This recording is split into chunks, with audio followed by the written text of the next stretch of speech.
time zone you may be in, and thank you so much for joining us here at Voice Uganda Radio on this Sunday. I am Miss Brenda, your host for the next 2 hours of Freedom at Hand here on Voice Uganda Radio. So, as always, I thank you all for waking up or just being up and making us a part of your Sunday lineup. To my American audience, welcome aboard, and thank you so much for all of your comments and all of your emails. As I have said on my other shows previous, that we are doing a lot of great things here at Voice Uganda Radio and at the Federal Alliance for Democracy and Development in Uganda on behalf of the Ugandan people. It is my honor to be able to serve you and to be able to go out and find different avenues and different ways of not only building up this platform here at Voice Uganda Radio, but building up the Ugandan people. So thank you so very much for all of your patience. And yes, I did miss all of you last Sunday as well. But as you know, I was traveling on behalf of the Federal Alliance. I was invited to the conference, the Opportunity Africa Conference there in Delaware. So I was out of commission for last Sunday, but you all were on my heart. And as always, I've had the opportunity to go to that conference, and it was a great conference. And at that conference, I was able to meet a lot of powerful women making great strides in their countries, not just in Uganda, but in their countries as well. It was a really great time for women of power who were trying to bring about great change in their countries and what they were doing. At that conference, I had the honor of meeting the Honorable Zoe Bakoko. I did not know who she was. She did not know who I was. I think we were connected by spirit, and the rest of it you will hear today here on the program. It was an honor. So let me go into the program just by giving you, because I know my American audience may not know all the details on Mrs. Zoe Bakoko. So I want to just give her a formal introduction before we lead into the program here this morning. Zoe Bakoko, the founder of BBF, the Labor of Love, Children, Health, and Education, says a lot about her, the person that she is, just from her organization. And I'm going to encourage you, and we will put that out there on our website, for you to go out and visit her website on BBF Labor of Love. She is a former cabinet minister of Gender and Labor and Social Development, was a member there of Parliament in Uganda. She's a health expert, policy expert, with over 20 years of experience in legislation, budgeting, policy planning at the national level. She is also the recipient of the 2005 United Nations Peace Award, which, if you, from what I've just read to introduce her into the program this morning, speaks volumes of her love, her commitment to not only to Uganda, but the Ugandan people as a whole. Zoe, welcome to the program this morning. Thank you very much, Miss Brenda, for having me. And good morning, listeners. Now, the Opportunity African Conference was great. I think we all generally had a really good time, and I will go back to that at some point in time during the show. But you and I met in the Women Leading Africa Conference, where you addressed the panel. And later on in the program, I addressed the panel. Because, Zoe, this is what was going on there. And I want to share this so that I can lead in and help our listeners to understand. They were talking about women in powerful positions within their countries, within the African countries. And Uganda being fourth on the list for leading for women who hold positions in parliament and powerful positions there in Uganda. Yet we cannot, you addressed it, and so did I at that conference, that we cannot look past the fact that women in great power and leadership positions in Uganda are not given the power in which they really need in order to serve the people. You, for example, are one of those people who spoke up against the government for corruption, and now you're in exile outside of Uganda. The great Selina Abenda. I did a program on her here at Freedom at Hand on the 1-year anniversary of her death, a beautiful woman who spoke out against corruption, against the president and things that were happening there. She was not as lucky as you. She was poisoned and then and lost her life. So let's go into talking about honestly the power that is given to Ugandan women in those positions, and how it in the outside world we're seeing it as you being lifted into powerful positions, but within Uganda the power is taken away from you to really serve the people in the ways in which you want to. Go ahead and comment on that, if you will. Thank you very much, Miss Brenda. You must have been reading articles too recently. There was an article, I think, on 2 days ago on Weekly Observer that Bakoko, in quote, joins Sejusa. And in the article, they talked about Bakoko, Sejusa, Besije, all those people who are speaking out, people who are standing up for being frustrated. I just want to say that it's not about frustration. It's about talking and bringing out the issues that are happening in our country. And as you rightly said, unfortunately, Ms. Nebanda could not live to challenge the government, and yet she was a member of NRM. Most of the women who were elected in parliament are elected on the NRM ticket. And so why is it that in the NRM there is no allowance for people to discuss openly what is happening? And this would actually strengthen the government, and this would actually strengthen the party. But unfortunately, because the voice of dissent, the voice of diversity is supposed to be silenced, that's what happened to Ms. Nebanda. And that's what happens to everybody who actually speaks out or stands up to challenge the leadership, to challenge NRM, so that people know what is true and what is real. And corruption is a major issue with the government. And I can also say that openly that there is no safety. Right now, there's no safety in NRM because I don't recognize the leader that I knew 20 years ago as the person who is doing exactly the things he's doing now. There's no trust. Why are they arresting so many people? Yes. Why is it that the opposition cannot walk and demonstrate like in other countries without being tear gassed? Why is it that it is seen as indiscipline if you raise your voice? Women on NRM ticket was the pride for Uganda. When the president first appointed Ms. Kaziwe as the first vice president on the continent of Africa, this excited the entire Ugandan community, particularly the women, to support NRM. It excited the entire continent. We, the women, walked with our heads up, saying that this was the right leadership because it recognized women. But that was not the intention.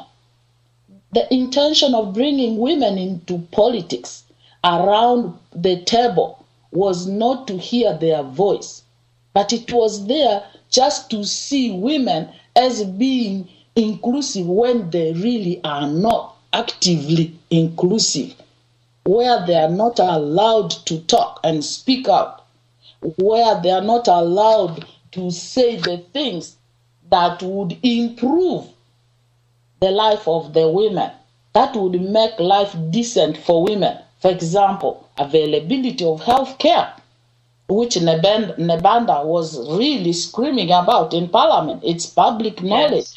She was talking about lack of health care for the ordinary woman. Let me tell you, Brenda, you go in every village in Uganda, you will find Coca-Cola, but you will not find safe water. People survive on clean water. And if only every village in Uganda had clean water, what would that mean? It would mean that diseases would be reduced by half, and that would increase productivity level for the families, because then they can concentrate on agriculture, on all the activities that can help promote the income of the family. You know what the governments like the one in Uganda do. Their defense budgets are going through the roof. Yes. One MiG jet fighter costs $2 million. Just imagine how many boreholes could be sunk with $2 million, and how many of those jet fighters and Surambayas, the helicopters, are actually purchased by this government, let alone the over almost $1 billion which was lost in purchasing junk helicopters. And these junk helicopters, because they were purchased by a family member, the president's brother, he is forgiven. Why is he forgiven? Because he's a family member. Wow. And so the corruption in Uganda circulates around the family. And so if it is done by the family, it is right. Even if it is not done by you and they accuse you, they will go to for your throat. Not because you are corrupt, but because you are raising your voice. And so, Miss Brenda, women leaders, yes, they are in numbers in Uganda and in all these countries, but their efficiency in terms of impacting on the lives of the women or the lives of the population or standing up for the people they represent is very, very minimal, because they either stay in that position and they're there as I will bring this one later on. Yeah, because it's just a number to be counted so that the outside world thinks that they're doing what they should be doing. That's true. That's very, very true. And then they give credit to a government and a party or a leader whom they think recognizes women's participation. Yeah, no. But we know that that's not true. Now, just earlier in the comments that you were talking about, you said you do not recognize this same leader of the NRM that you knew 20 years ago. He's completely changed, because at the point that you went to him to talk about corruption and what you had found, this was a person that you trusted to see and look at the evidence and go accordingly, not to exile you and do what has happened to you. Is that correct? That's correct, because he even invited me in the office after he appointed me. And so much has gone on. There's been so much in the news. There's YouTube where they claim that he forgave me. Forgave me for what? Yes. Miss Brenda. Because in reality, I didn't do nothing wrong. So why should he struggle so much to forgive me? It's all in trying to put the cream on a child's mouth and say this child is full by the stepmother when the father comes late, so that people believe this child ate. The father believes this child ate when the child is really hungry. When the child is hungry. The matter is that the president is really not promoting women. He's promoting himself. He's trying all these things, tricks, machinations, so that he can hang on to power. Just a simple thing. Look at Mandela. How much did he suffer in jail for over 27, almost close to 30 years? The president always says he is the only one who has a vision. He is the only one. Miss Brenda, and the Ugandan people know, out of over 30 million people, he's the only one with the vision to lead Uganda. No, and the vision that he has for Uganda falls very, very short in doing anything for the Ugandan people. True, and he does nothing for the Ugandan people except himself. Yes, And it's his family. interesting that it's interesting that you say that he felt the need to forgive you publicly through YouTube and all of these other entities. He's treating you as he treated his brother, who spent all this money on these helicopters that didn't work, Uh-huh. to say, "I forgive you," as if you have done something as horrific as that, which Yeah. you did not. No, I didn't. The helicopters is public record. On Mm. top of that, Miss Brenda, you have heard about the sale of Uganda Commercial Bank. He was involved too, to a Malaysian businessman. It was Air. And I remember being in Parliament at the time, and also, the minister then in charge of the state minister, Honorable Rukukaire, was being forced out. And I think he eventually resigned. He was being forced out by Parliament. And we were having all these so-called caucus meetings, like the one they had, 3 of them last week, to eject Honorable Mbabazi from the party.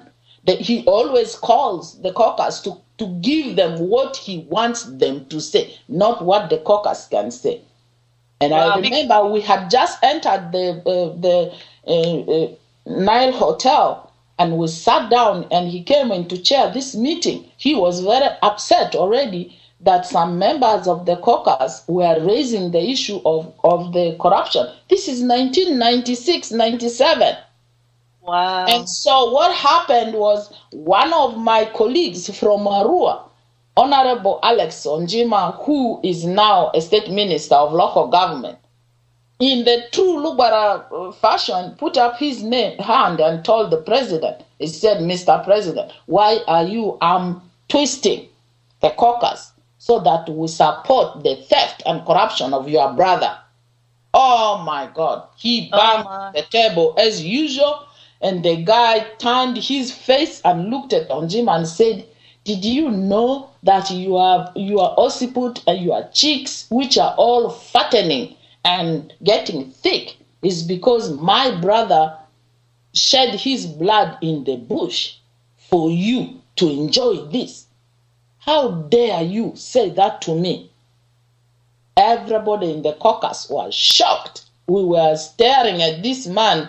Within a few minutes of blubbering and thundering, he said, "We cannot. This is total." He calls it, the word he calls it is, "This is indiscipline." And he said, "And we are not going to discuss this matter. This caucus meeting is adjourned." He walked out on the caucus. Wow, so this is the thing. You guys are challenging him and bringing forth the information that he needs to know, because these are the things that we don't know from the outside looking in, and yet he shuts you down. So and he gets really angry about it, and then you become a target. And for a long time, until he bought Honorable Njima to change, I don't think he would be there today. Now he changed on the NRM side, and now he doesn't speak against it anymore, and so he's his friend. And these are the kind of things that Museveni does, and it is not good, because in life, every human being needs another human being to correct them. Even in a family, you can never live with the excesses of the wife or the excesses of the husband. The children can tell their parents, "Mommy, I think this is wrong." And the mother doesn't have to tell the children, "You are kids, shut up." Neither can the father do the same. He should be able to take a step back and say, "Okay, I will look at it," and genuinely he should. And this would have made Uganda a better country, and for all of us. We can all live in that country. It is large enough for everybody. Why is it that some people should not live there? Yes, it almost seems like the MPs are becoming a nuisance to him, because these are the people that are put in those positions to help drive and move the country forward, to advise him. But yet he doesn't want to be advised by anyone. Because he lives in a world of control and power. He calls it loyalty. and he doesn't want anybody to challenge him. So if you speak out or you stand up or you say something, to him it is indiscipline and it's not having loyalty. It's actually abuse of power. It's actually the power has gotten into his head that he's the only one who makes the decisions. He appoints cabinet. He expects cabinet to submit to him 100 and 200%. He supports these MPs to be elected. He expects them to submit to him. He appoints the judiciary. And so sometimes the judiciary can't make any independent decision. And so what is really happening in Uganda is a total abuse of power. And now he's even militarizing the police. And so you can see by the actions of the police in the way they are attacking the opposition. People are not even allowed to have a normal, quiet demonstration on the streets. People don't get violent because they are violent people. Ugandans are not violent people. They get violent because they are being pushed. They are being stopped to do things. And he has gone as far as Miss Brenda, making laws which are going to restrict people's movement. You are more than 3 and discussing political issues. You must seek his permission through his police, who are going to tear gas you if they think you don't deserve to be on the street. I know. So let me start by saying this. First of all, I want to let our callers know if anyone wants to come in and call in and be a part of the conversation. Zoe Bakoko is here to answer your questions as well. But this is the thing, Zoe. He wants to run an election here coming up in a few years that is going to be an honest election. He wants us to believe that, yet he's restricting the people as to how they can converse to talk about the issues. I think a lot of the, like you said, the anger and the torture of the Ugandan people and the people not being able to move around, the frustration comes from him and the police that are forcing this out of the people. The people are moving about peacefully, but the government is the one that's agitating them and causing the riots and the frustration. And then he gets on the news and the media and say, look, these people were rowdy and we had to get them under control, which we know that that's not the truth. That's how he plays the game. He is the one who initiates it, and then he goes back and stops it, and then he turns around and says, look, it's like a psychopath. A psychopath will set your house on fire and jump on the tree and start laughing. That's exactly what happens in our country. Everything is started by him. I recollect in 2000, I think, and 2002, when Kizza Besigye came out and wanted to challenge him, and that he was going to stand for the presidential elections.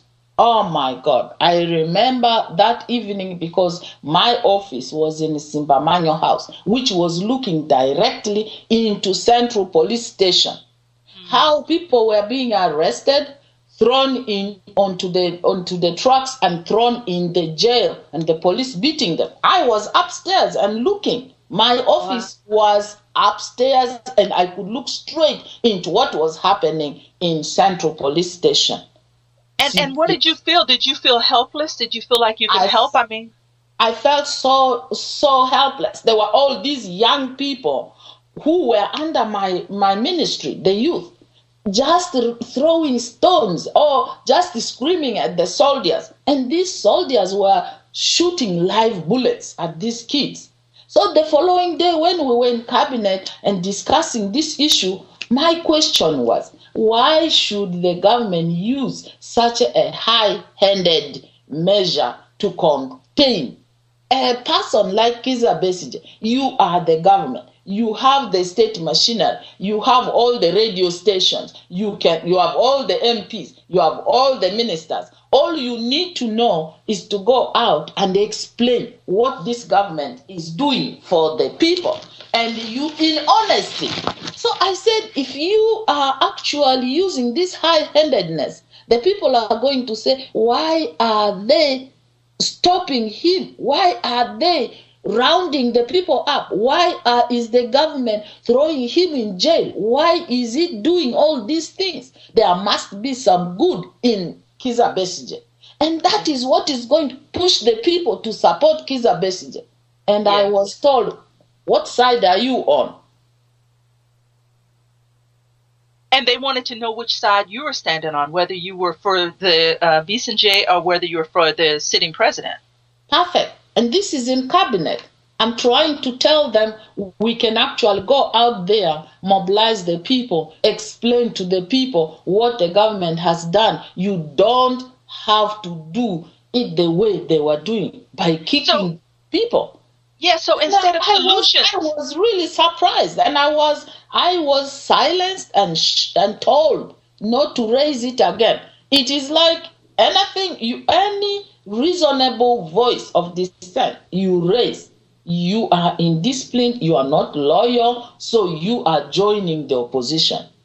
Wow, so you can even see it recently with the 4 MPs who were actually raising the voices of the people and challenging him on this issue of the oil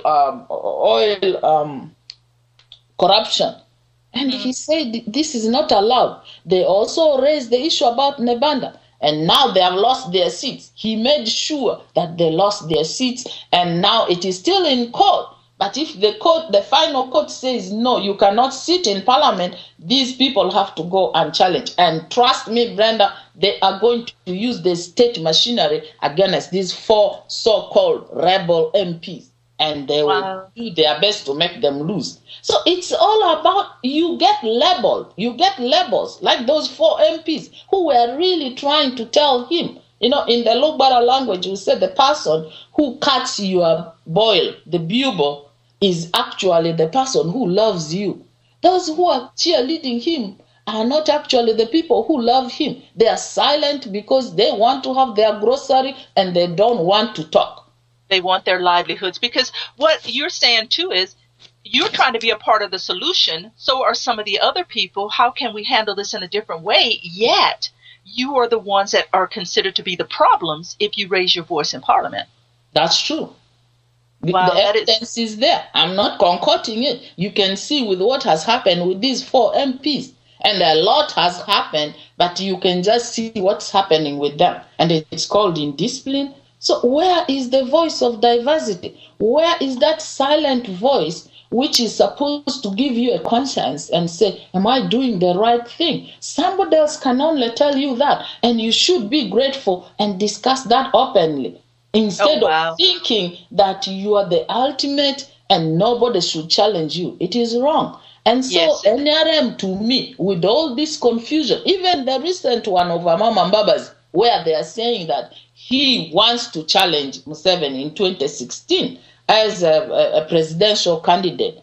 Why can't he allow that to happen? Then he goes and plays this manipulation in a caucus meeting in Chankwanji, where he's telling my young daughter from Arua to propose him as the sole candidate. And then they twist the prime minister to sign.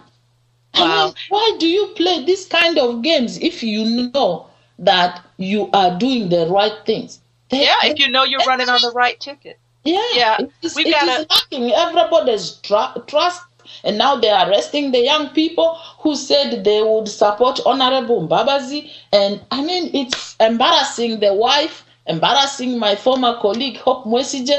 It is just NRM is collapsing. Yeah, let me go ahead. We have a caller coming in. So I'm going to go ahead and take this caller, and then we'll come right on back in the conversation. Hey, caller, are you there?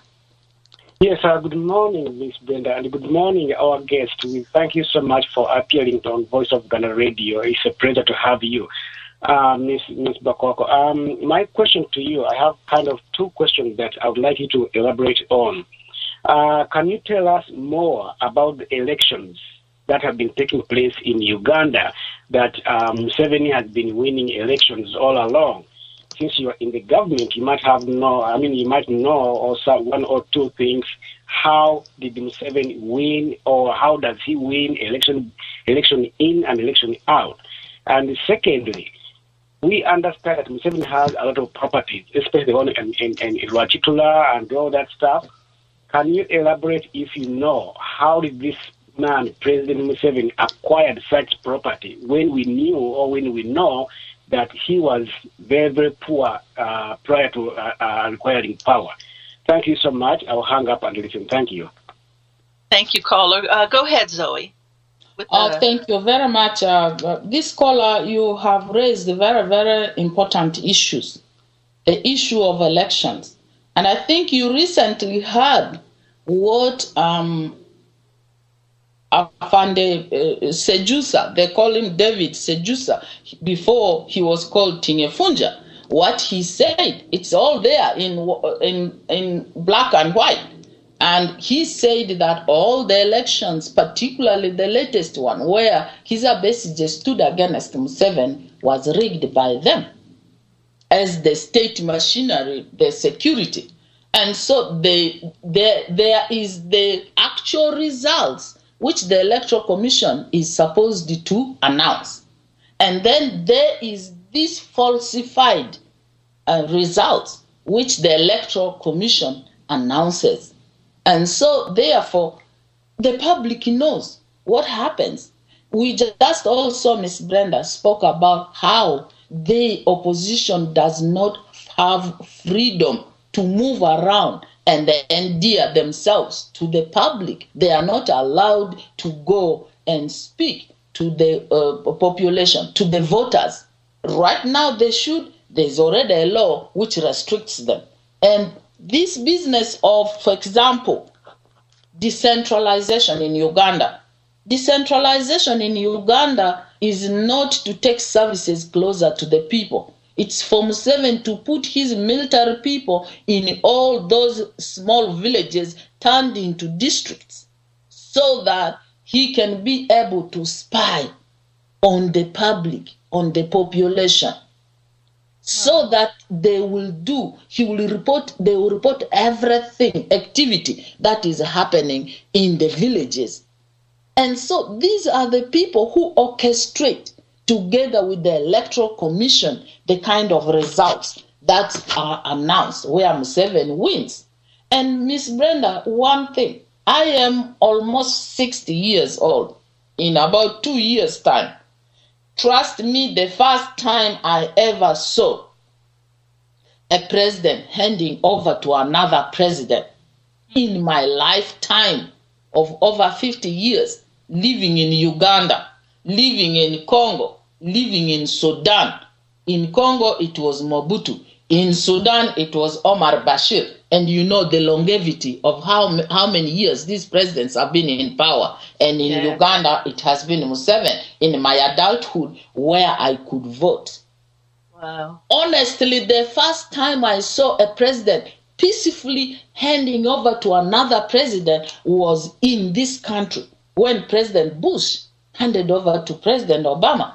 I cried because I had never seen it. In Uganda, the Chief Justice would come and swear in this new president. And so Museveni is walking in the old president's booth. It is Museveni holding this huge key, which is now the sign of going to receive the new government. He moves on the other side, he's sworn in, and he's the one in the next booth who is receiving the key. Oh, wow. Year out after every election. Aren't you ashamed? Yes, yes. And we go back to the apartheid. Mandela was in jail for 27 years. The guy came up. He could have died on that presidential seat. The man said, no, I'm going to step back and empower the party. And I'm going to give my baton to another person. And Honorable Mbeki, His Excellency, became the president. And now it is Zuma. Why can't we learn from these examples? Yes. Well, exactly. I understand exactly what you're saying, because you got a man who stands in the place of the honorable president of this country, yet there's no challenger to his right or to his left that he hands off to. We have another caller coming in, Zoe, so I'm going to go ahead. To answer the second question quickly. There was the property issue of Raitura. If you look at 1986, just go research, look at the photo of Mr. Museveni or President Museveni being sworn in, and look at him today. That will just speak volumes, let alone the mansions like the one in Raitura, which stands up to the tiny ramshackle buildings of the villagers. The people in Ankole are not all as rich as he is. Neither are all the people in Western Uganda. And nobody should blame them for one person's mistake. Not the way we were chased out because of Idi Amin. Nobody should do that. Uganda has suffered enough. Post Museveni, we are all equal. We should have a country where Ugandans live in harmony and they all have equal opportunity to live in that country and be developed. Wow, yes. Not one person amazing all the property and not one person being a first world and the other people around him in the villages are living in small huts. It is just despicable. Yes, it is. It's amazing the humble beginnings he started from, and now he wants us to think these things. I understand. If it's okay with you, we'll go ahead and take the next caller that's coming in. Yes, please. Go ahead, caller, with your comments. Greetings, Brenda and Zoe. My name is Sempala from here in London. Hi, welcome to the show. Yeah, thank you. I've got a couple of questions. Zoe said that Museveni was kind of rude, I would say, to them in 1996 when he was asked to do an investigation into his brother's dealings with the junk aircrafts. Now, and there has been so many other incidents after that. As far as I know, no one has ever resigned. You know, all these MPs and ministers, they get abused by this man, but they never resign. And they keep on towing the line of the NRM. Because we could see Zoe being anti-federal, speaking for the regime. I know they have collective responsibility, but if you think you are nurturing a monster, what are you serving? Whose interest are you serving? You know, and some of us, we think people like Zoe, like Sejusa, you're falling out with this guy, and you're trying to reinvent yourselves. This is how we feel. Because you should have stood up to this man 10 years ago, 15 years ago. Now he's grown into this huge monster that we could barely tackle. My second question was, probably my first question was part of the second question. I understand you were against federalism when you were in the government. What's your view now on that one, please? Thank you very much. Listening. All right. Thank you, caller. Zoe, go ahead with the comments on those. Thank you, Mr. Sempala. These are very useful questions. And I think you have said that me, Sejusa, we nurtured this monster with many other people and we never spoke out. I just gave you examples of how we spoke out, thinking that we could change this monster within the system, because that's how I was brought up as a health expert.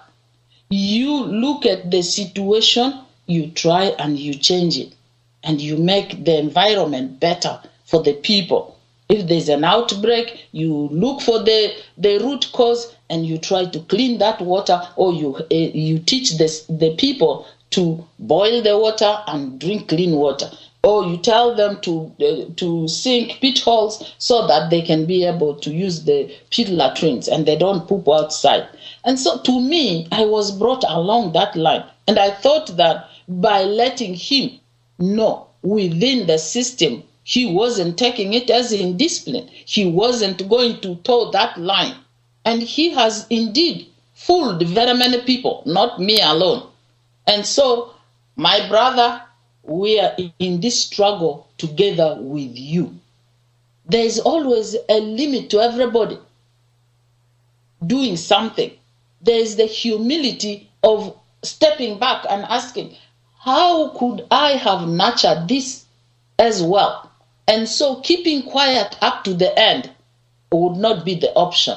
And so if we join you and say, today, this monster is not worth what the Ugandan people deserve, welcome our voices and we work as a team. Yeah. In fear of Federo, no. When I was a district health visitor, we started what they call the real decentralization. There was only 33 districts then. And we developed the first health policy and the first district plans. I participated in that. And that was late 80s and early 90s. My brother, it was not about, the problem in Uganda has been the Federo has been packaged as a Muganda issue. It is not. That's why I said the 4 original regions, which you could call federal states or governments, are critical for equal opportunity for development. And so if we sell this idea as being a national idea, it is very easy for people to understand. And so I won't take it as a blame. I'll just say that if I fell short in your sight, for me, the importance was, how can we use this tool to develop our country, the traditional 4 regions of Uganda? Yes, because even what I understand you from saying earlier, that will go back to a little bit of what Sampala had to say. Mm-hmm. You were standing up against this government in 1996. You have mm-hmm. not been a silenced partner in giving this man power. You have really tried to come out, speak the truth, ask the questions, and in each and every turn, he continues to silence the voice of the people. But let's answer this one thing. Why do you think it is that no one resigns or just steps down away from him? Because all he's going to do is fill that seat with another person that will continue to empower him. I don't think by any of you resigning out of your seat, you are helping the situation. You are not helping the situation. It's better to have that voice constantly, like he's doing now. You can see how it can end. One way it can end the Nebanda way, the other way it can end like the 4 rebel MPs and many other people who have had to lose their seats and then be silenced. Yeah. So one way or the other, it will end. It can end peacefully, or it can end, like you're saying, in a violent way. It's never peaceful, because even for the 4 rebel MPs, it's not peaceful. They are throwing them out just because he believes they are a voice which is standing up to him and challenging him. Yes. And the good thing about you and speaking out on what's happening is a lot of us don't realize what happens behind closed doors with those that are in Parliament. Although we question it time and time and time again to say, why are these people doing this and why are they not stepping down? But you're helping to shed light on that and help us to understand it. I have another call coming in, Zoe. Do you want to go ahead and go to this call? Yes, please, ma'am. Okay, go ahead, caller. Introduce yourself and welcome to Voice Uganda Radio. Yes, Miss Brenda, this is Moviru Musoke. Good morning. Good morning.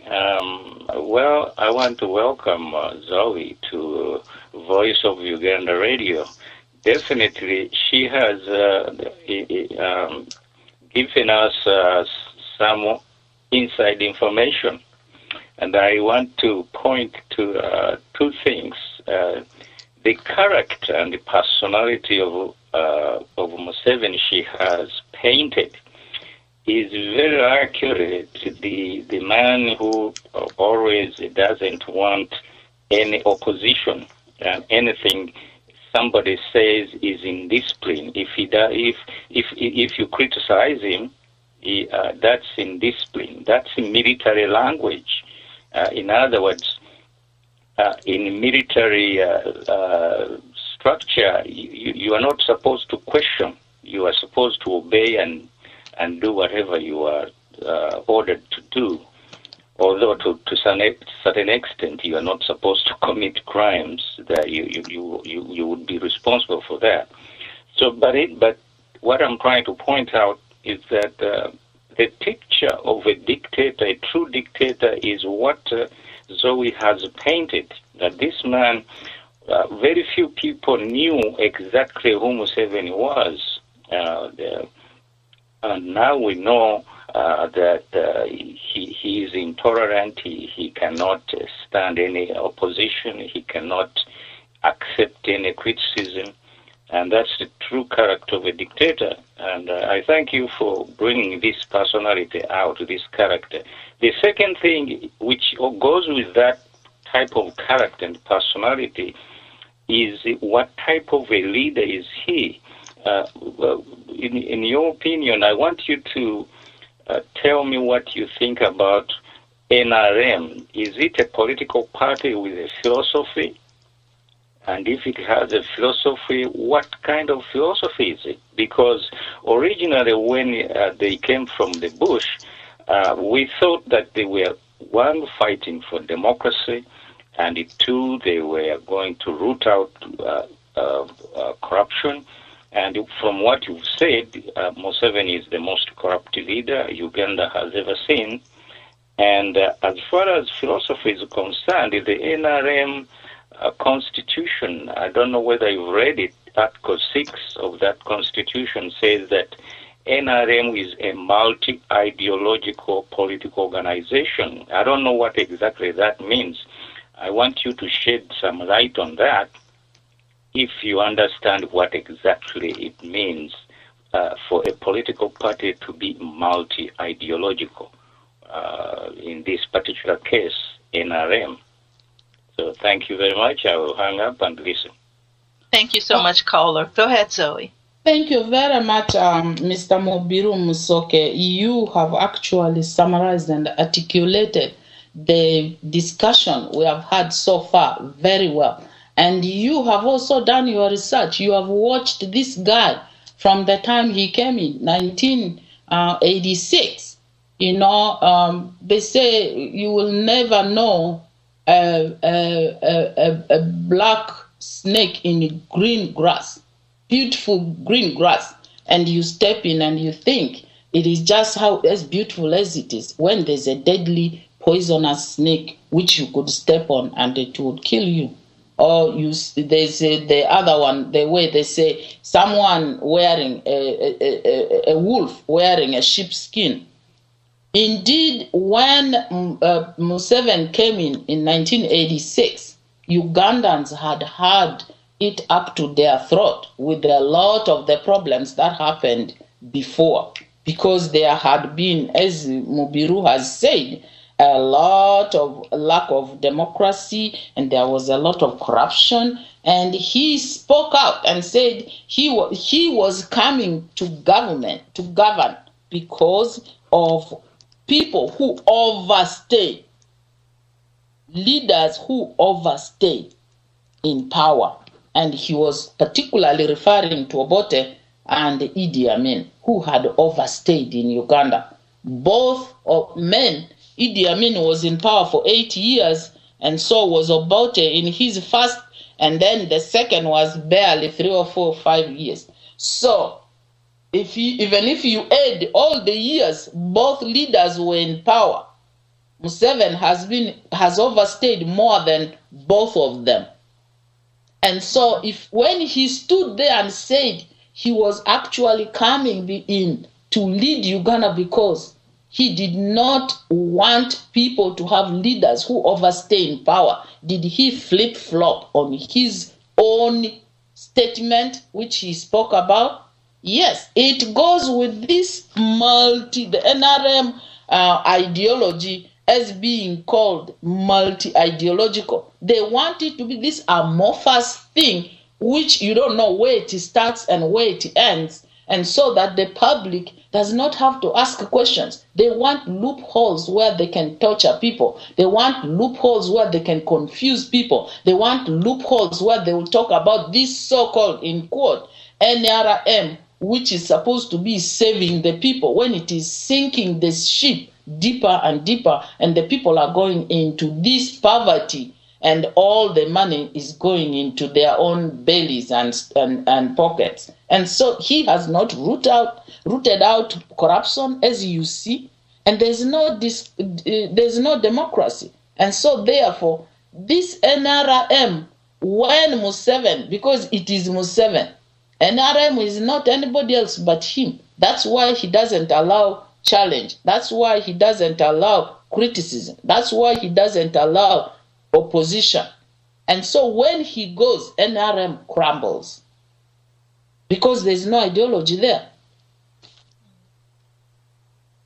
Well, that's very interesting that that would happen, considering all the things that he's done, the atrocities that he's done up until the present day. Because one of the things that some of the callers had said a few weeks back on one of my shows is the 10-point program that he wanted to implement and bring into Uganda. Here he is almost 30 years later, and he's still running on that same ticket. How could that possibly be that the Ugandan people have not opened their eyes to see that what has he done? In the United States and in anywhere in the free world, presidents are elected on their promises and what they have shown to be true and how they're going to move their country or the constituents forward.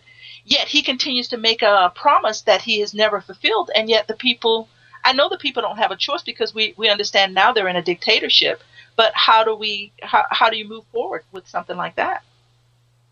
Well, the issue is with the POMP, the Public Order Management Law, which he has just enacted and assented to. It's going to restrict even the people further, and because it's by the choice of the police whether they allow you to go and address a rally or not, whether they allow you to have this meeting or not, whether they interpret what you're having as a political meeting, which is supposed to unseat the dictator. And so therefore it is a challenging time. But Miss Brenda, challenging times actually give people more strength. Yes, Look they do. Where all we have seen dictators and they have gone. It's not like dictators have survived forever. He came up because he thought we had a dictator. And we had a dictator, and the Ugandan people supported him. And now they are seeing the true colors of him. And there's nobody who will live forever. In one way or the other, he will live.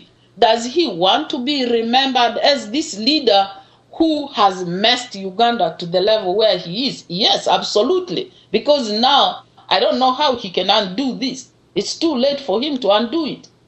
Yes, it is. It's interesting to me that he's taken the power away from the people before the people even realize the power that they had, because that's what that public management bill does, and that's what it says. The people of Uganda had a great, enormous amount of power. He understood that, and he knew that because social media is pumping power back into and knowledge and education back into that country. And he knew that he had to cut that line at the source in which it started to come into Uganda, because it would change the hearts and the minds of the Ugandan people. Especially the young people who use the social media so much. He became scared when he saw what was happening, the Arab Spring. He was threatened, and so he had to put these laws in place so that he can stop people. And they censor, they listen to all the telephone calls, they censor, not for good reasons, but to find out who is talking about, the bad things he's doing. And and so it's just the amorphous thing Mubiru Musoke was talking about, the multi-ideological. Yes, exactly. We have another call coming in. I'm going to go ahead and take this one caller. We'll allow Zoe to answer these questions, and then we're going to take a quick break after this one. So go ahead, caller. Are you there? Hi, Miss Brenda. Good morning. How are you? I'm good. Very good. How are you this morning? I'm doing well. I'm Kalimages here from Manchester in the UK. First, I would like to thank you, Ms. Brenda, for all the effort you are putting in fighting for our democracy back in Uganda. And I would like to welcome our beloved guest, the former minister. Welcome on board as well. Thank you, Mr. Kalema. Thank you. Kalema, guys. Okay. Miss former minister, I have a question for you.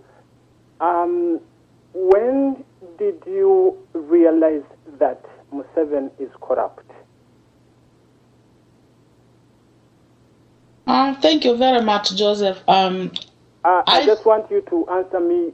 Give me just a time frame, and then I proceed with another question, because I've got two questions for you. When did you find out that Mr. Museveni is corrupt? Did you find out after you have entered the cabinet, or did you find out before you entered the cabinet? Okay, and hold on. Let her answer that before we go into anything else. Go ahead, Zoe, and answer that question. The first thing is, I gave you a story about what happened with the junk helicopters and the sale of the junk helicopters and the bank, the UCB bank, and this was this was a few years before I entered in cabinet, but when I was in the parliament as a woman member of parliament. Okay, that's great. But now, Miss Minister, don't you see that after realizing, let's say you are from Arua coming to Kampala, after realizing that the bus that you're going to use to come to Kampala is not sufficient, the driver is not good, the passengers are good, don't you see that boarding that bus is going to maybe cost your life, is going to cost maybe your time and everything? Because I listened to you in the clip that was on YouTube when you found out one of the biggest corruption in the National Social Security Fund. So don't you see that it was just like wasting your time after realizing that the person is corrupt? I've given you the example of the bus. Don't you see that it was just wasting your time working with Museveni, and at the end of the day, coming out and now talking words against him? That is my question. And my last question: are you? Because I've seen some news, or I've read some news in the Observer that you have joined FUF. Are you a member of FUF or not? Thank you very much. I'll listen on the radio. Okay, and we're going to go ahead and give Miss Zoe the time she needs to answer that. And we are going to take a break after she's done answering these. So if you want to call in, please call back in after we do the break. But go ahead, Zoe, and answer those questions. Thank you very much, Mr. Kalema. I think the issues here are very, very important that you have raised. And we have just been going over this again and again with Miss Brenda, and saying that leaving was not an option. Having that voice there in spite of the repression was at least something that I believed in. And because my people in Arua had suffered a lot, and I had seen it with other people suffering in other parts of the country, and I thought that my contribution would make a difference.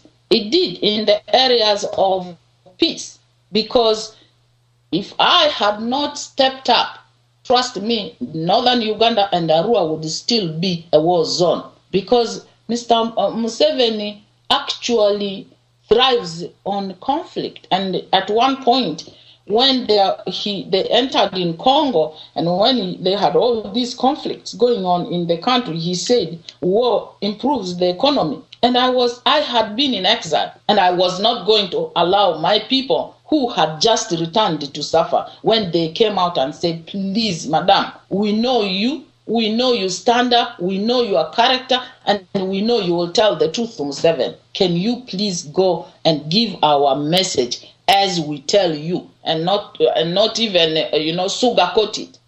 And so for me, yes, with humility, I can say I made my own mistakes in creating this monster with many other people.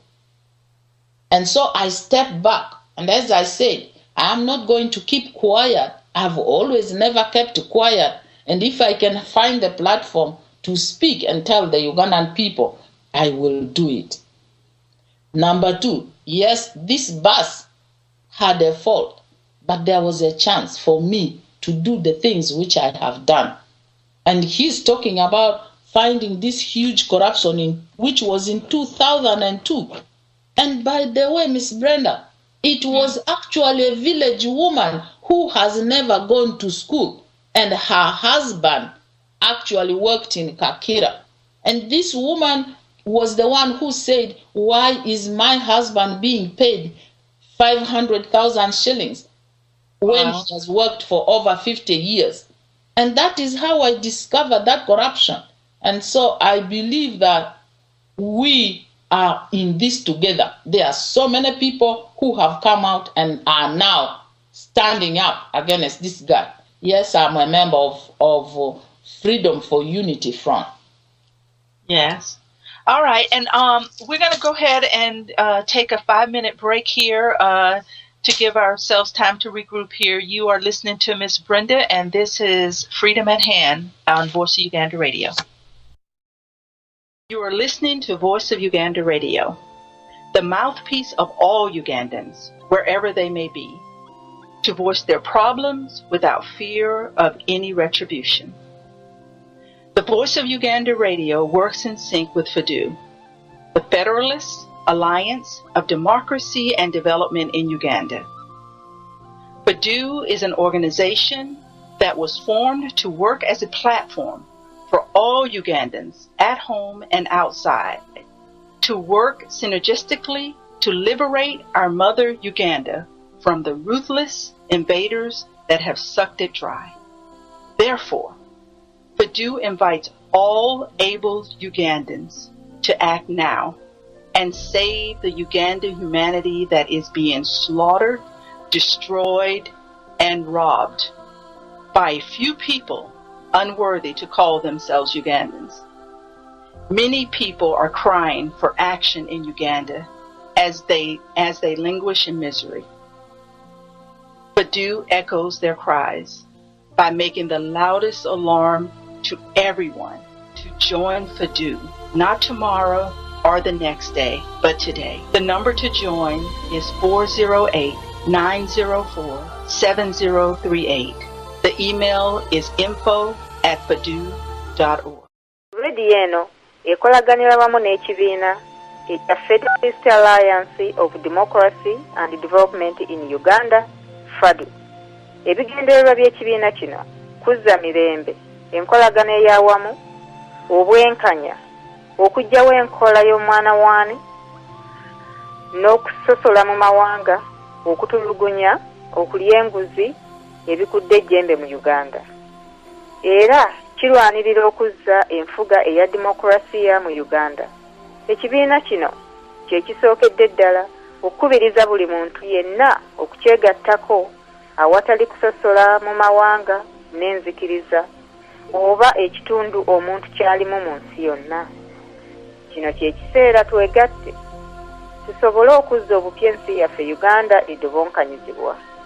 Buli eyandyagadde okwegatta ku kibiina kya FADU kuba ennamba eno 1-4-8-4-7-3 oba weeyambise email info@fadu.org. Fellow citizens, we call upon you to practice resistance and protest against Museveni. We call upon you to oppose strongly the Museveni government, which is responsible for the downfall of Uganda. It is important to know that Museveni is afraid of the millions of people who are living for that day, for the light of day when Uganda will be liberated from his dictatorial regime. Fellow citizens, it's been 24 years of dictatorship. We should all know that at present our drive for freedom has already grown so strong that Museveni has already begun to change his tactics. We call upon people to participate, to organize silent stand-ins for a free Uganda. We call upon people to demonstrate that we're tired of him. We call upon governments in the United States of America and abroad, people in responsible positions, politicians, only to act in the service of peace, justice, and freedom for Uganda. We call upon people to use all legal and imaginative means and methods in order to ensure peace, justice, and freedom for Uganda. We call upon people from the north and south, from the east and west, and yes, from the central province of Uganda to be loyal to one another. We must preserve our loyalty to human dignity. We call upon people once again not to wait until it is too late to begin thinking about a free Uganda. We call for a new attitude. Arise, fellow citizens, arise. Let us fight for a free Uganda. Museveni must go. Thank you so much for coming back to join us here on Freedom at Hand. I am your host, Miss Brenda, and we have been having the pleasure of listening to the Honorable Zoe Bakoko.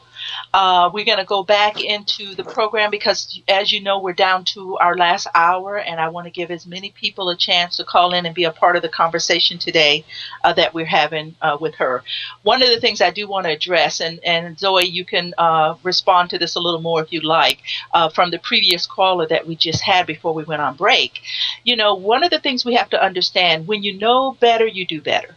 When you know better, you do better. And we cannot point the fingers at the people who are starting to side on our side, to side on the side of what's good and what's right. Like Zoe had said earlier on, and she tried to say a little more in the comments that she was making to the caller there, you always strive to do better. You do not shy away from something because it's corrupt and because it's not right. Most politicians, most MPs, most people that have anything to do with government, they do it, they join the fight because they want to bring about change. They want to bring about a difference. And they believe within their heart, they believe within their spirit and the person and who they are, that they can bring about that change. So we can't say, why did you join corruption when you knew it was corrupt? Why not say, we applaud you for your efforts to try to go in and bring about change? Her lifestyle tells us that as she moved through Parliament and the government once she was elected, and now she too is a Ugandan in the diaspora. She is a refugee who had to flee the country for her life. So I applaud her for the good that she tried to bring in a country that is so corrupt that this is the reason we're starting to unite on the outside to bring about change. Go ahead and comment on that if you like to, Zoe.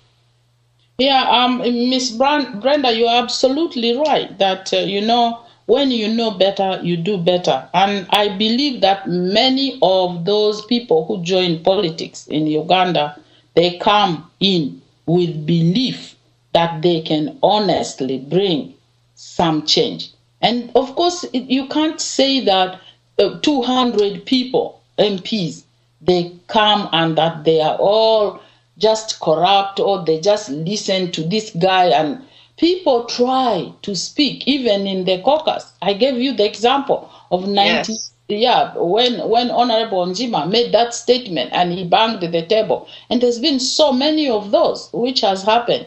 And of recent, we have seen what happened to Nebanda. We have seen what's happening with the rebel MPs. We have seen what's happening with Honorable Amama Mbabazi. We have seen what has happened with the Sejusa. So all these things, we saw what happened with the Kiza Besigye. It's not that he didn't like the dictator. He was trying to say, look here, we can make a difference. We want this country to be peaceful. We don't want another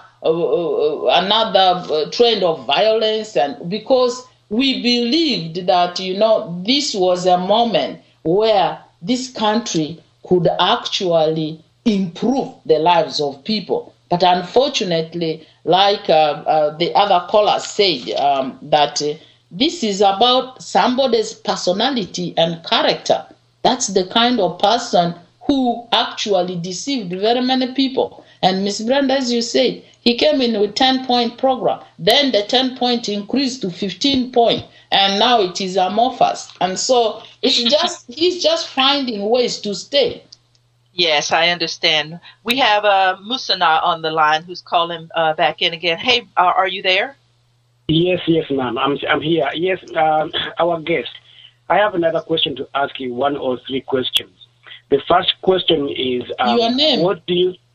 My name is Musana, and I'm a co-host of Gwanga Muje. My first question, my question is, what do you think is the best way that Ugandans can get rid of this government? Do you believe in military way, or do you believe otherwise? Second, Janet Museveni is a wife of Museveni and a minister and a prime minister. How do you think that came about? Do you think nepotism and the sectarianism is entrenched in the government of Uganda?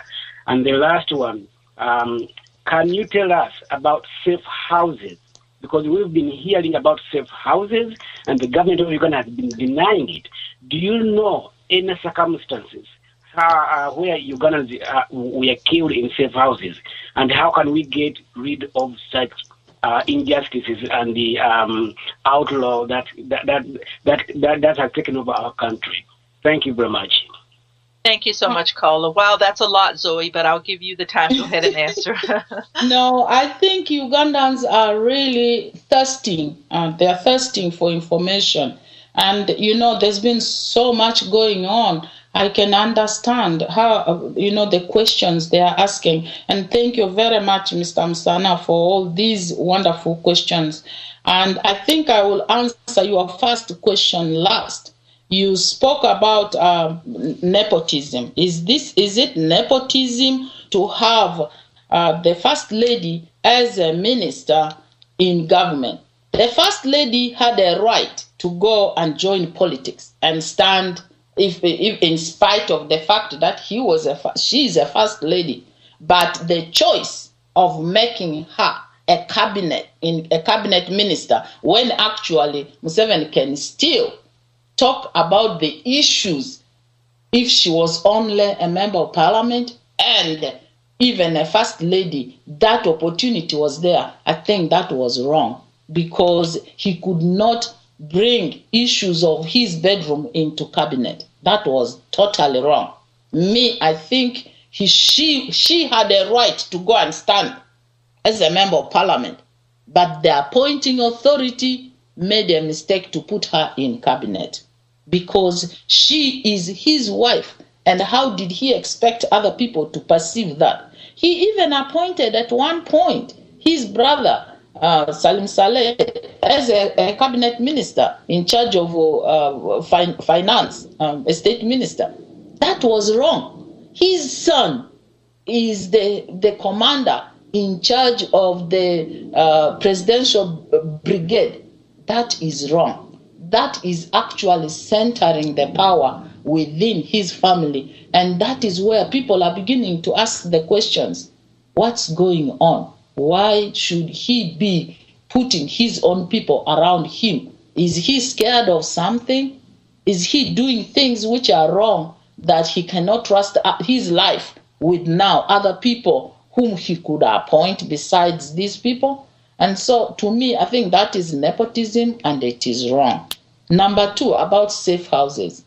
I did go and remove some people from West Nile and other places from these safe houses. Wow. And my drivers and could actually testify, my bodyguards, they would be able to testify. And the soldiers know it. What were some of the things they were doing to the people in these safe houses? Unbelievable. There was one guy from Arua who just had a fight in a nightclub, and for no reason he was arrested, and then he was brought to a safe house in Nakasero.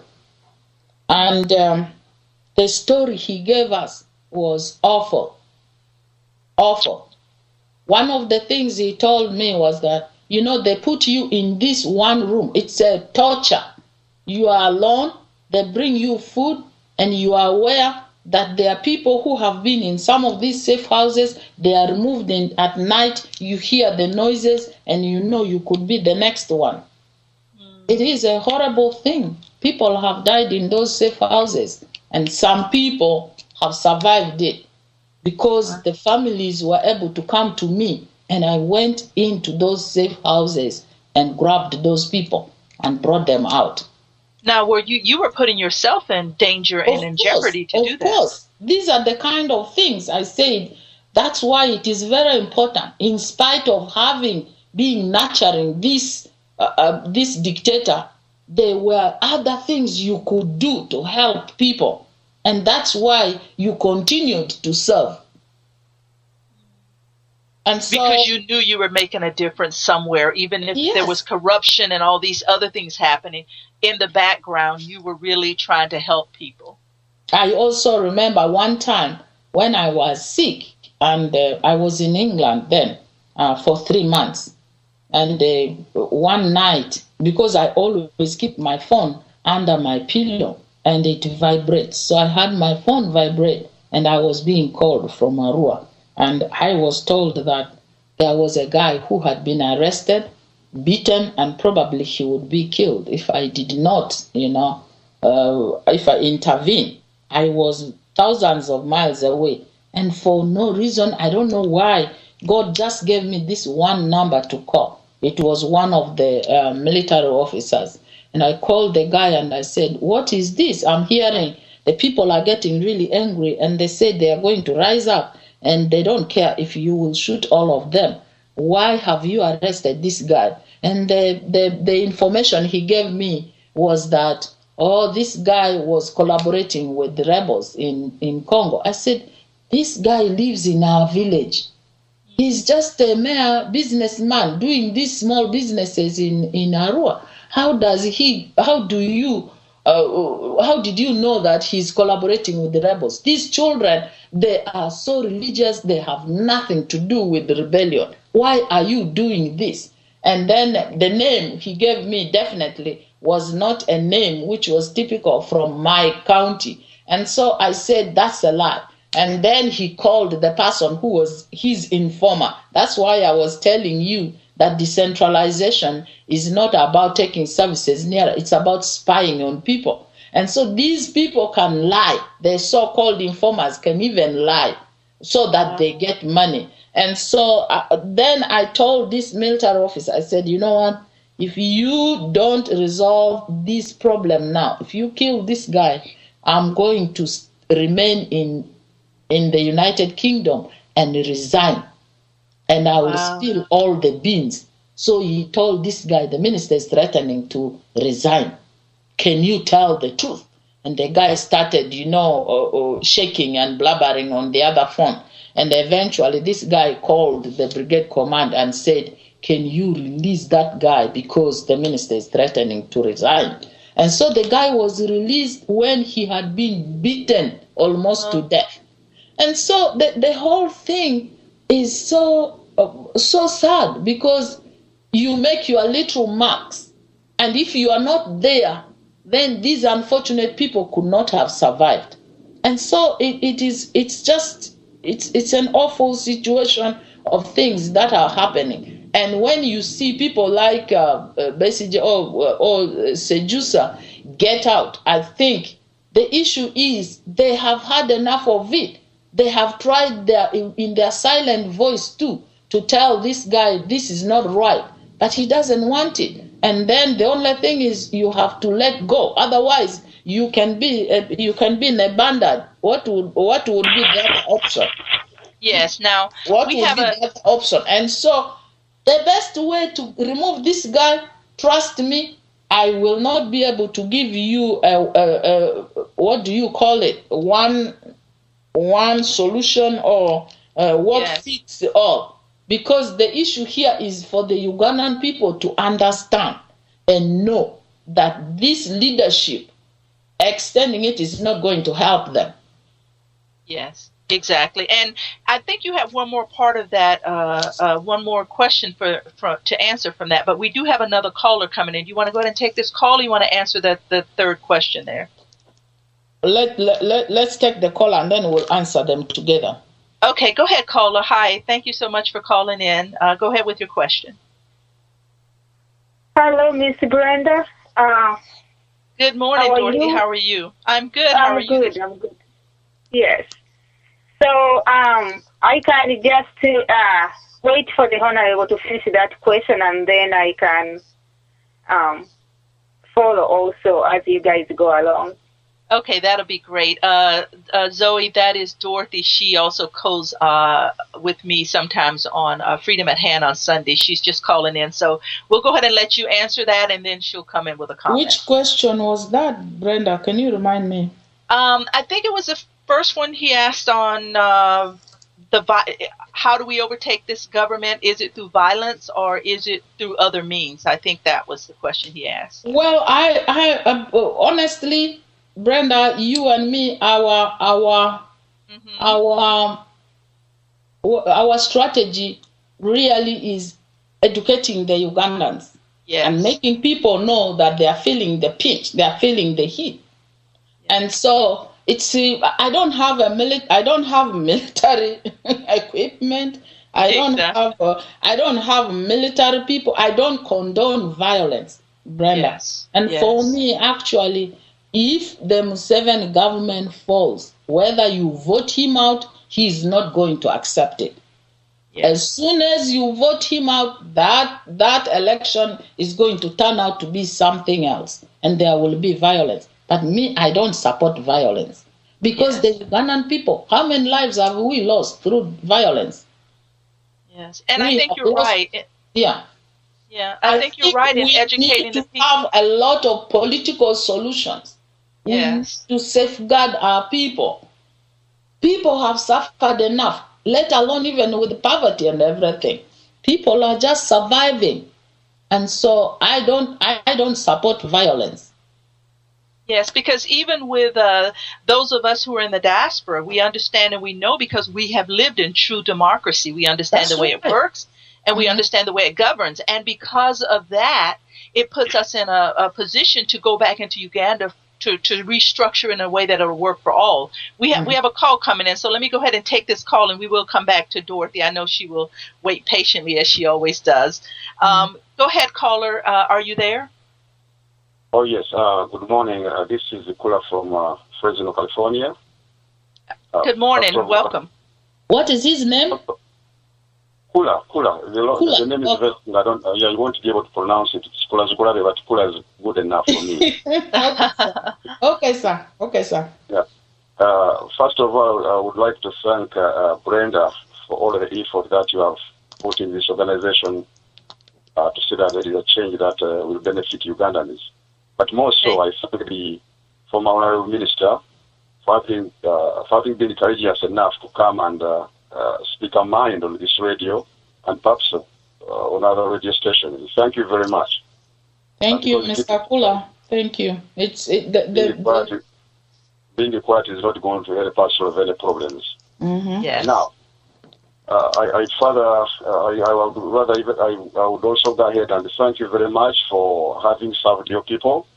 That is if your people have benefited from your service, because if I heard you well, you said that it looks like your people sent you to talk to Museveni. They thought you had the best tool, the best microphone that Museveni would hear from. Now, whether that has improved their well-being, I don't know. That's up to them to decide. But at least you took the initiative of doing what they told you to do. And just like I said, I thank you very much for being courageous. When Museveni turned a deaf ear to what people told you to go and tell him, I think you quit, if that was the reason why you did.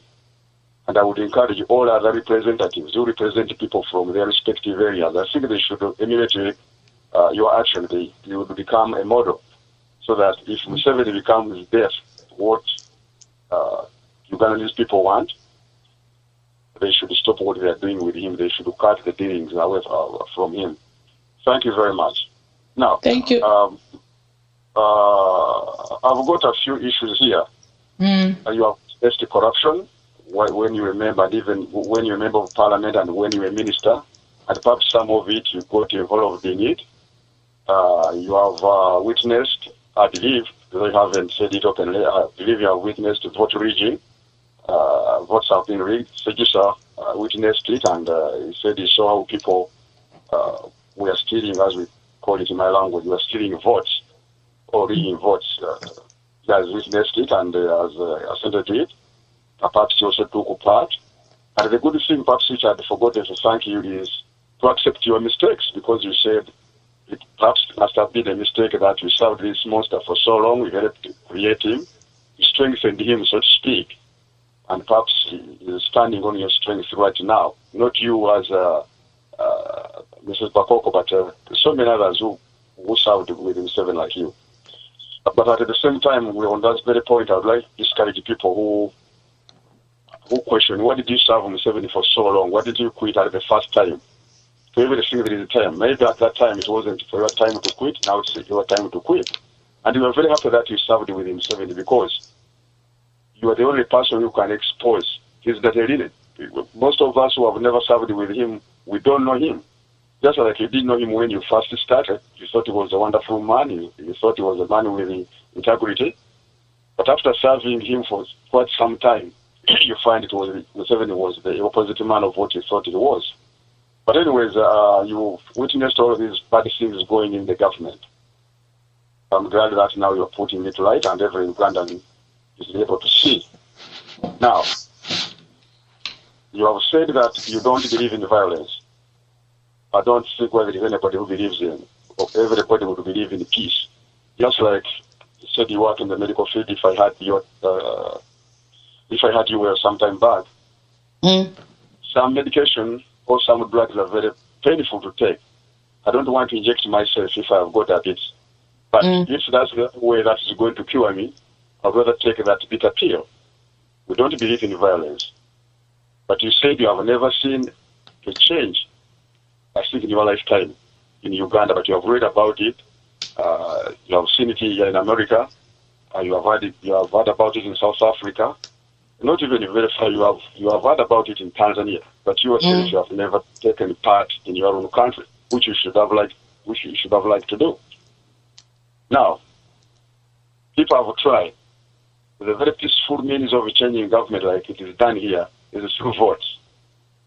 And from the 4 times or 5 times Museveni has arranged all the NRM, you being involved in it, all those times that elections have been arranged, they have been marred, they have been rigged, they haven't yielded the results that people were expecting.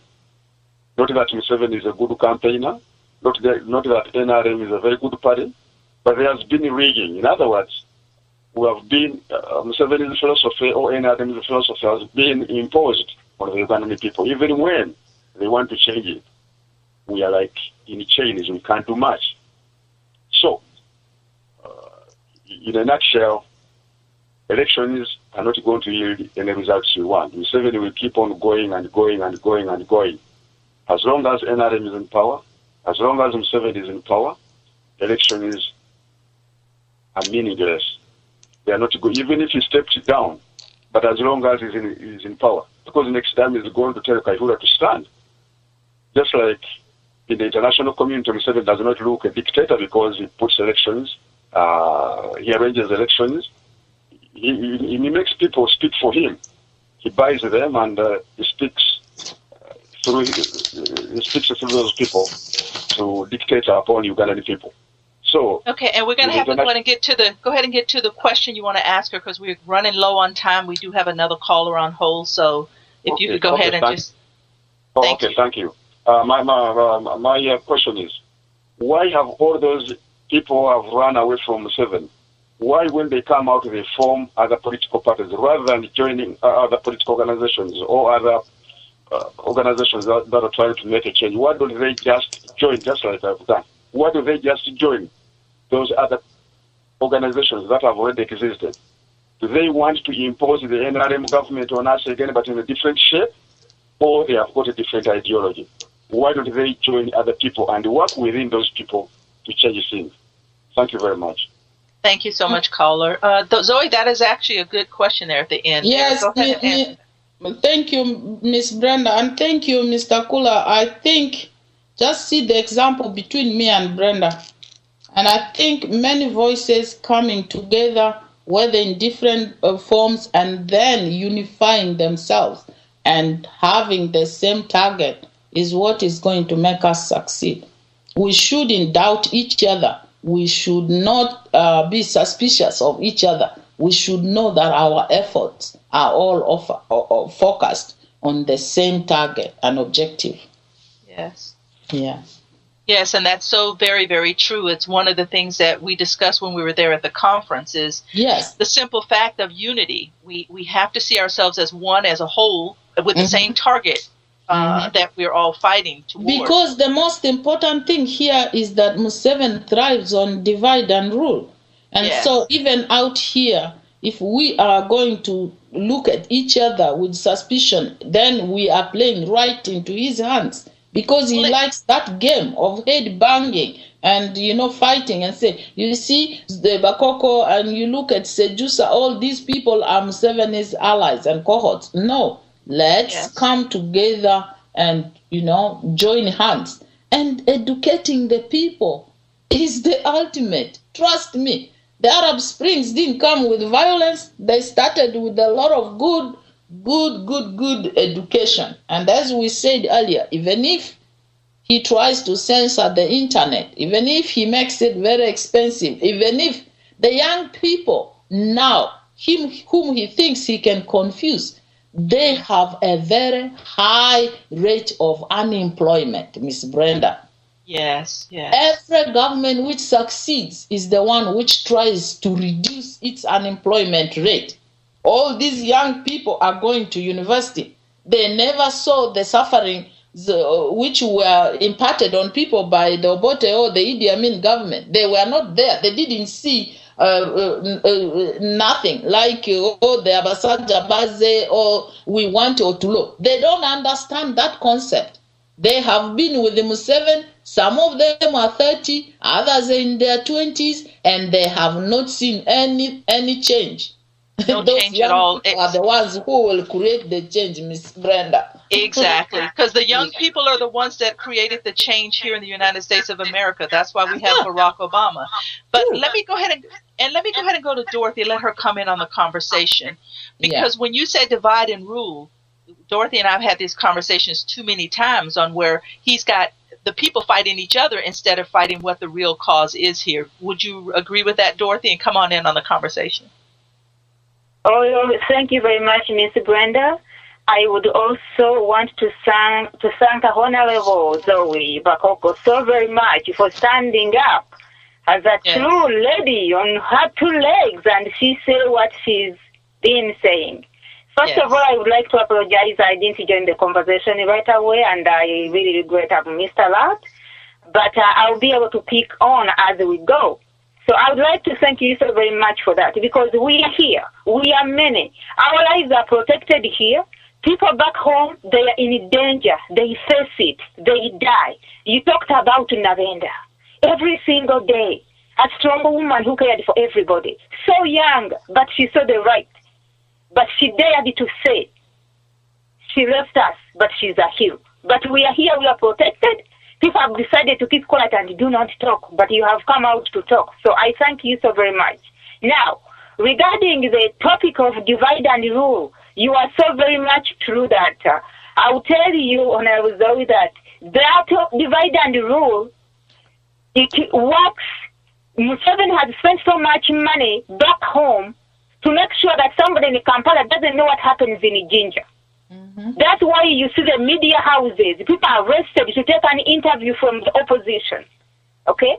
Mm-hmm. Here, for people who are outside, that's why you have formed over 100 organizations, Mrs. Zoe. They break. We never get anywhere. Because every time they are infiltrated. Okay? When the people say you are going in the right direction, somebody come to confuse. Divide and rule is a very big topic. Mm. So, we have to really focus our minds and know who is the enemy, who are we fighting. But we have spent a lot of time fighting each other. Okay? You focus on your fellow person. Let me tell you, mistakes have done. People have done a lot of mistakes. For me, one thing Honorable said Sejusa, what I have talked here on General Sejusa here is, don't tell people to forget what happened without coming out to tell them what happened and then bring a true apology. Okay? Nobody is perfect. Almost everybody supported Museveni at the beginning. People believed in him. If you turn and you point fingers, that would be wrong. Okay?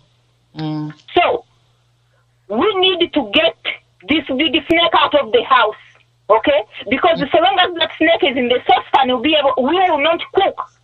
When we get it out of the house, then we can sit and settle our differences. And we say, okay, what happened here? Things like a truth commission. Okay? But instead, we have focused on blaming each other. You see an organization, you totally forget who the enemy is, okay? And you focus on your fellow person. So, we will pray on that. We need to do everything we need to do because we need unity. We need to work together. But we have that problem and we need to focus on it. Not every time organization starts to do something going forward, confusion comes up. So divide and rule is big. And we have to be strong and have courage and fight it. Thank you very much, Ms. Brenda. Thank you so much, Dorothy. And Zoe, we're going to go ahead and take this one more caller that's coming in, and I'll let you address what Dorothy had to share and this caller here. Hey, caller, are you there? And welcome to Voice Uganda Radio. Yes, sorry, Simple again in London, and I came back just to ask couple of more questions, and I'll go off the phone. Okay. Honorable Zoe, I want to ask you a few questions. I mean, now you've joined Sejusa. Sejusa has got a very checkered record. You know, there's a lot of allegations about him, and I think Sejusa and Museveni, they're like twins. As far as that's the image I've got of them. Now, I'm not sure if you're again doing this to help your people, because you keep referring to going into making decisions, sort of compromising your values, simply to help your people. Now, I'm not sure if you are doing the same to help your people. Now, I've heard you talk the two clips you did with Mr. Lemadi, and now you keep saying Museveni uses the sectarianism, divide and rule. Now, I've heard you say you went and you saved some people, Rugbaras, from the safe house. Now, I assume there were other people in there who are not Rugbaras, but you saved the Rugbaras. Not Rugbaras alone. Not Rugbaras alone. My people are all Ugandans, my brother. Exactly. And she said that earlier. Too. Yeah, and she said that earlier. Go ahead. We're going to let you finish, and I'm dying to say something, but I'm going to allow Zoe to answer. I don't want that misconception, because that is exactly what Dorothy is saying here. When we start putting the Lugubaras against the Baganda against the Banyankole against Bagisu again, when we start doing that's where the problem is. That's the divide and rule. Exactly. Go ahead, Mr. Sempala. Go ahead. No, I'm not a tribalist. Even I've got issues with my people. The Baganda always fronting Baganda issues, exclusively Baganda issues. I've got a problem with that. And I think this idea of people compromising their values simply to look after their people is a problem. My people, the Baganda, would join this man Museveni simply because they hated Obote. We are on the same page. We are on the same page, Mr. Sempala. What we call our people today, in fact, are all Ugandans. To me, exactly. Every Ugandan, irrespective of where he comes from, is my brother. I just want you to throw some light on Sejusa, because I think Sejusa is an elephant in the room. Sejusa has got a lot of luggage on him. I'll listen in and see how you explain to us why you've decided to follow Sejusa, a man with a checkered record. I mean, I wouldn't follow him. I wouldn't start my life with him. And we understand your question. We're going to go ahead and let I am not. Excuse me. I'm not following Sejusa. I'm standing up side by side with him. He is. You go and read murder in Uganda, an article which was written by somebody who is not Ugandan, who did a very good research. And I think Sejusa, spoke out in that article. And so this is the thing. We have to give people a leap of faith. And that is where Museveni succeeds. When you throw doubt on people, give them a leap of faith and give them the benefit of doubt. He will be the one with time the time will test him, and we will know. Because we can't know. We can't know if you are speaking out. You could also be an agent of Museveni. I'm not saying I'm not agent of Museveni. I wouldn't be anywhere near Museveni. That's exactly the thing. Said he wanted land which was unutilized in Uganda to be seized by the government for development. He said that. He wants private property to be seized. Mr. Sempala, you know, we have a saying in Lugara that, you know, when you sit on dirt, the black, we call them onrukundra, those black ants back in the village, it will sting your buttock if you have a bare buttock. And so sometimes we have to give people a benefit of doubt. He himself, I haven't met him since he came out. I've joined FUF. There are many other people in FUF. It's not just about Sejusa. There are very credible people, very many credible people, including him. So I think we should give him the benefit of doubt. And you are in London. You can meet him and challenge him on those issues. And he will be able to talk. From my understanding, he has been, at the time when they launched FUF, people said all the things you are saying to him. He was able to apologize and say, yes, we are all human beings. We make mistakes. Yeah, we make mistakes, but we're talking about lives being lost. But anyway, you've answered my question, and I'll free up the line and listening. Thank you. Thank you, Mr. Sempala. I just hope that you have understood what I'm saying, that we are all in this together. We are fighting a common enemy, and it is time we come together. Some of these things will be resolved, as Dorothy said, through Truth and Commission. You know, the Truth and Commission, which is going to be discussing all these things. And trust me, in Uganda, I don't know.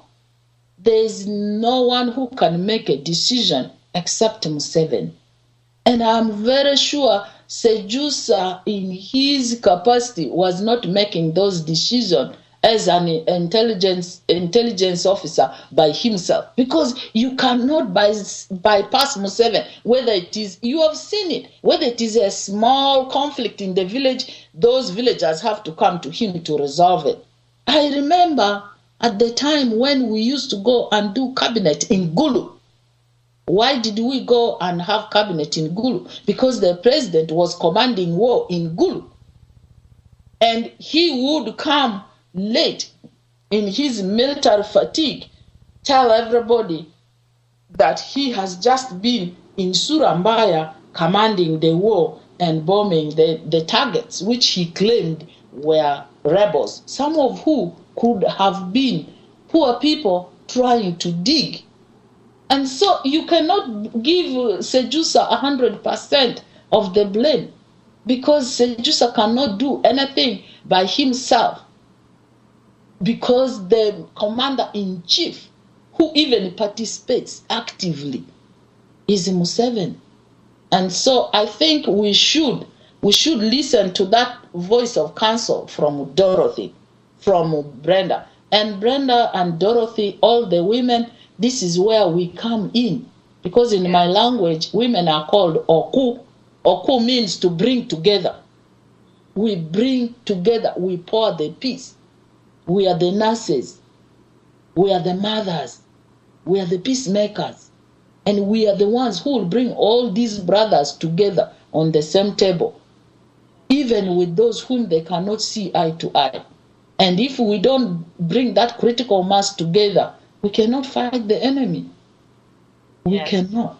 And I believe we have the strength. Yes. We do have the strength. And that strength has to be pulled together. And if all of us do what we are doing today with Brenda, and all the other different organizations do the same thing, it will be easy to disempower this guy who thinks he's so powerful. I know, because Zoe, it's what you're saying. We have to keep our eye on what the problem is. The price. We are on foreign soil. We understood and knew when we formed the Federal Alliance for Democracy and Development in Uganda, when we formed Voice Uganda Radio. I'm sure when Sejusa formed the FUF there in the UK. This man is going to have to be fought on the outside of the country, because the corruption on the inside of the country is great and it's big. And we cannot allow that same corruption inside of the country to leak out into the outside, where we are trying to bring about change. Mm-hmm. Yes, we will have our opinions. Yes, we will have our discussions. We will not always see eye to eye. But one of the things on my platform here at Freedom at Hand, I always want everyone to have an open heart, an open mind, and an open attitude. And we will not shut down anybody. People have to vent. People have to talk. Yes. And I have said this again and again and again. Do I hate Museveni for the bad things he has done to me? Absolutely not. Hate is a very strong word, and it consumes you. Do I despise him for the things he has done? Yes. Yes. Exactly. And Dorothy, I'm going to go ahead and go back to you and let you have a few closing comments before I allow Zoe to have a few closing Brenda, comments. You have a call. Thank you very much. Dorothy, give me 1 second. We have one more call coming in, and I'm going to let you have closing comments here. Hey, caller, are you there? Go ahead. We are limited on time, so please make your question. Back again from the UK. Miss Former Minister, I'm very, very sorry you came across some comments from my brother from the UK. But, Miss Zoe, I just want to bring this to you. We Ugandans are suffering from inferiority complex, which has been brought by the regime. I don't know whether you are aware of that. The regime has brought fear into one another. The regime has brought division into one another. The regime has brought anything, because I came to the Voice of Uganda radio here and I told them about defection. Someone can come from the NRM and defect to FADU. We will not continue to see what he was doing in the NRM, and we continue to smear him in FADU, isn't it? Yes, and go ahead with your question, because we're running out of time. He's giving us a counsel. I didn't hear your name. Can you give me your name back again, what sir? I was telling is, Ugandans have to understand that Sejusa is here in the UK. Sejusa did something, but Sejusa all along, he had cases that were pending in the NRA during the Bush War. Sejusa came out and fight the regime. So the people have to give Sejusa the benefit of doubt. Yes. The benefit of the doubt. And the other question I had for you, Miss Zoe, before I wind up, because I can see the time is ending. You mentioned that when you were at your offices and you saw the protesters being dragged by the police. Isn't it? Imagine, Miss Zoe, a mere protester. So how do you expect us? Because the very first thing on the FADU, and this one I believe it, is education. But we must not rule out the use of force, because we are dealing with lions. Imagine a mere protester to be dealt with such a force. Miss Zoe, we are not good Samaritans. At the end of the day, if force needs to be, it will be applied. But the first thing now on our cards is to address, is to teach the people of Uganda what is their rights. Yes. But to me, yes. the way you saw the protesters being dragged like that, you had to be called when you were in England for someone who, imagine someone from the club being dragged to a safe house. So these kind of people, if force needs to be, Miss Zoe, don't rule it out, my sister. And thank you so much for the call back, Kalama. We're going to have to round up. Let's let Zoe go ahead and answer that question, and then we're going to have to go to Dorothy and close out. But thank you so much. Zoe, go ahead and comment real quick on what he had to say there. Yeah, I think, Miss Brenda, I am very humbled and very, very thankful by all these, people who have called in, by you, doing this program this Sunday morning, and I just feel overwhelmed. I'm humbled. My heart is glowing, and I know that the thirst is there for change, and the thirst is there for people to move post Museveni. The most important thing is, as Mr. Kalema has just said, education. Not education in the classroom, but people understanding their rights. People know it, but how they can appreciate that, I have a right to a good leader. I don't deserve this. I think these are the things which are going to give strength to the Ugandan people finally to say, yes, here comes the change. If other people have done it, we can do it. People's power is very, very powerful. In spite of oppression, people have risen in spite of oppression. Without guns, they have changed governments. And so we should just, to me, there's hope.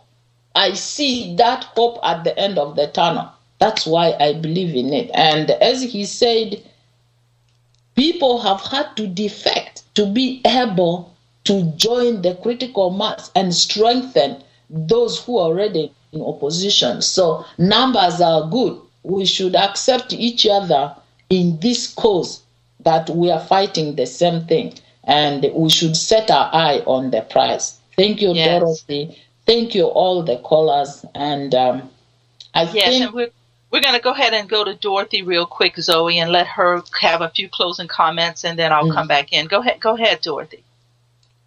Thank you very much, Miss Brenda, and thank you very much, Honorable Zoe. I'm telling you this, we have a saying, sweet conversations, they end when they just, I don't know what to say. So, Miss Zoe, I tell you what, I love your conversations. I see a lot of things we can talk as women and discuss, and we see how we can deal with this. I know you mentioned that you don't believe in violence. No mother wakes up in the morning and say that, I want a gun to kill so and so. But I want to take Mr. Kalimagezi's also counsel that let us not rule out anything. As you have said, this man, you know how people have tried to come out to protest. They are poor people, they don't have anything. They shoot them. You see what happened at Kasubi Masilo. He provokes. Then he turns around and he kills. Then he orders the bodies to be left in the road. Okay? The thing is, we don't want violence, but we just have to be prepared. Okay? Smart people like him. And on the other side, I don't know if you're my sister or you are my mother. On the other side, I understand you. I understand you. People power is big. All what we need to see is we avoid people to get in our way, to divert us, to confuse us, to divide us, and we need to focus. And I'm telling you, we will win. We will overcome. We will prevail. Yes, we will. So thank you very much, Miss Brenda. Thank you very much, Miss Zoe. All the listeners, the gentlemen in the studio, thank you so very much for this wonderful opportunity. Thank you so much, Dorothy, for calling in. I'm going to have to wrap up and close up our conversation, but Zoe will stay on the line until we close out here. Let me just close out by saying this. Zoe and the Honorable Zoe Zoe Bakoko and I met through the grace of God. And that grace will continue to move us forward. I, too, like Dorothy, am very thankful, as Zoe is as well, for all the callers that called in, all the comments that were made. We take all of those things very seriously, and we take them all into counsel. Because one of the things that you guys help us to understand is how people in the diaspora are feeling, how people want to tackle and how they want to look at the situations. You also give those who have to prove their innocence the chance to do that. It gives us what Zoe has done for us today is opened a door to help us understand that in Parliament, there are the discussions being made. There are the discussions being had about the corruption and what's going on in the government. But too many times their voices are being silenced. We need to hear and we need to know those things. My fellow Ugandans, these are things that empower us to move forward. They should not divide us to fall away from each other.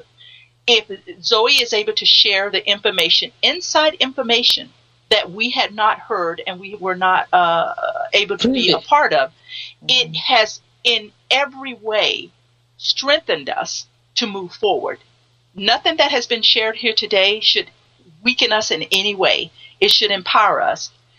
Zoe has said, yes, she is a member of the FUF, and yes, she stood up to say the things that she had to say about the leader there.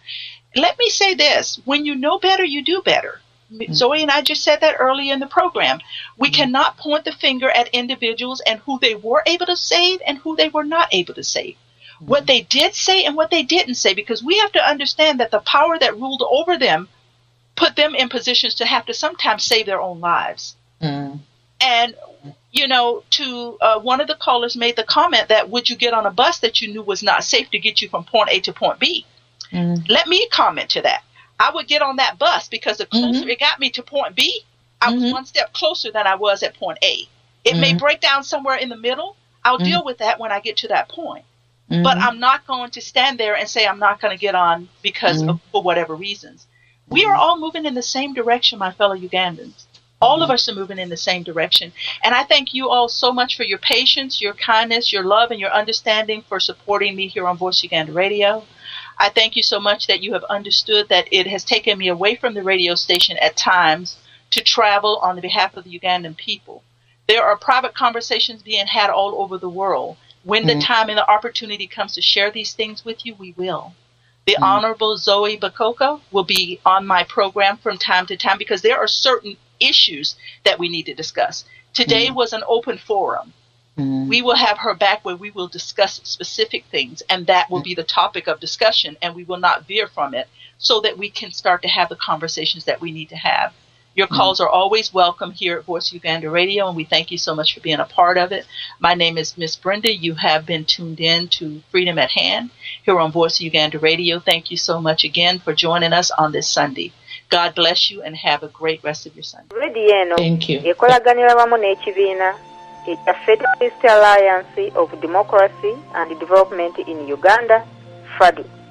Ebigendererwa by'ekibiina kino kuzza mirembe, enkolagana ey'awamu, obwenkanya, okuggyawo enkola y'omwana waani, n'okusosola mu mawanga, okutulugunya, okulya enguzi, ebikudde ejjembe mu Uganda. Era kirwanirira okuzza enfuga eya demokrasiya mu Uganda.